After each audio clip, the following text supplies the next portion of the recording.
2016 September में एक मध्यस्थित क्या सेंट्रल मिनिस्ट्री जलशक्ति हूँ मध्यस्थ आम जो एलिगेशन करूँ केन्द्र वाटर कमिशन जानी 2000 हेक्टर कहीकि बड़ बड़ बंध करदे तार आईन गला बाटे पड़े तार किसी से कले दर्शक है तेणु ओडिशा पुणी एजिटेट कला आम रास्ता को नहीं चाप सृष्टि आम एम एल एम पी मैंने उठेले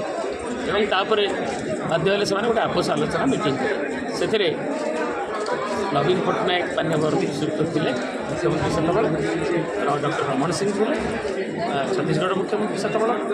सेतबेलर जल संपद मंत्री ब्रिजमोहन अग्रवाल थे और मुझे मंत्री थी राज्यर मुझे रिप्रेजेंट करूँ चीफ सेक्रेटरी मैंने थे आपस आलोचना नवीन जी जो आपस आलोचन कहले जी जो परिस्थिति है बंद कर जल धारण केमती आम टेक्निकाली देखा कौन स्ट्रीम्रे आसो समय केमी आण अन्न टाइम केमती बन्या ये नब मेन्टेन हम टेक्निकाली आम दुईटा मिसिक टीम कर आपस आगे अबिका कम स्टप कर जो स्टेज भी अच्छे से राजी डॉक्टर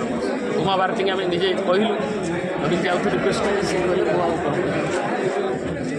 कले सरकार थी बीजेपी पुणी जो कहुच्छे करूँ तापर आम कहल बाट कौन अच्छी इंटरस्टेट रिवर डिस्प्यूट एक्ट अनुसार ट्रिब्यूनाल करने पुणी अनुरोध कराला केन्द्र सरकार से भी टाड़ मानव सुप्रीम कोर्ट रे ओडिशा आवेदन कला ट्रिब्यूनाल ऑर्डर है ट्रिब्यूनाल तुम तो आसिल 18 मास हम ट्रिब्यूनाल कहीं जज नथिले 3टा